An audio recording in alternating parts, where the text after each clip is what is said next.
26 जनवरी है, जिसे गणतंत्र दिवस के रूप में मनाया जाता है। तो आज हम बात करेंगे गणतंत्र दिवस क्या होता है। हालांकि सभी लोग जानते होंगे, कोई बहुत नई बात तो नहीं है, लेकिन गणतंत्र को हम बता रहे हैं आप लोगों को। गण मीन्स होता है समूह और तंत्र का मतलब होता है शासन। गण का मतलब हम जनता भी कह सकते हैं, यानी गणतंत्र का शाब्दिक अर्थ अगर हम देखें तो होता है जनता का शासन।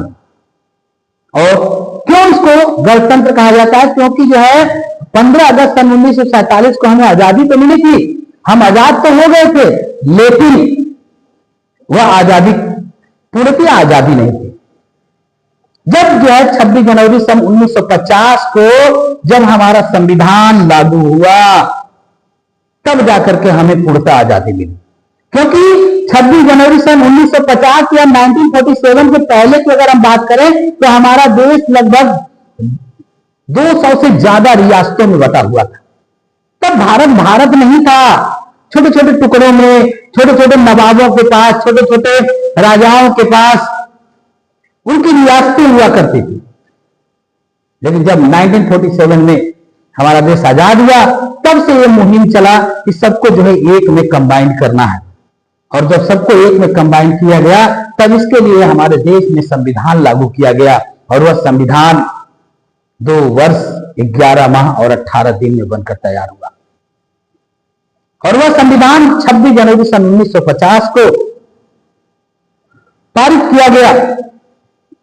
और तब से हमारे देश को, तब हमारा देश पूर्ण रूप से आजाद हो गया। क्योंकि आजादी की बात हो रही है तो कुछ और भी बातें होनी चाहिए। हमारा देश आजाद कैसे हुआ?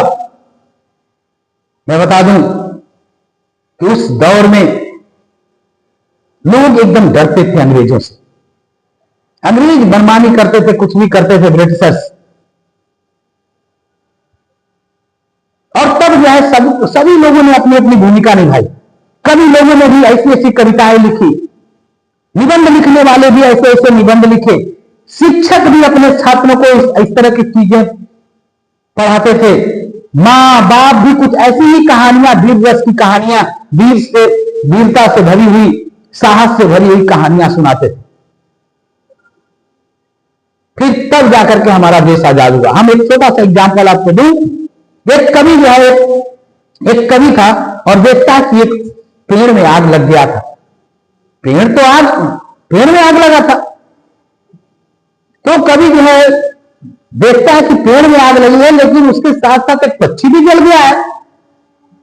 तब उस जो है कवि ने उस पक्षी से कहा, देखिए कवि की कल्पना कैसी जो है लोगों के अंदर जो है देशभक्ति भावना को उकेरना है, उनके अंदर कैसे जागृत करना है देशभक्ति भावना, इसको जो है शो करने के लिए।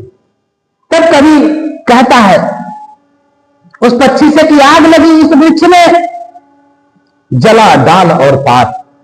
आग लगी इस वृक्ष में, जला डाल और पात। रे पक्षी तू क्यों जला, जब पंख तुम्हारे पास। वो पक्षी जवाब देता है, वो पक्षी कहता है कि फल खाया इस वृक्ष का, फल खाया इस वृक्ष का, गंदा किया डाल और पात। यही हमारा धर्म है, जलूं इसी के साथ, जलूं इसी के साथ। तो एक पक्षी को एक पेड़ के प्रति भावनात्मक तरीके से दिखाया गया है, कैसे जुड़ा है एक पक्षी अपने उस पेड़ से। उसी तरह एक हर इंसान को अपने देश से जुड़े होना चाहिए।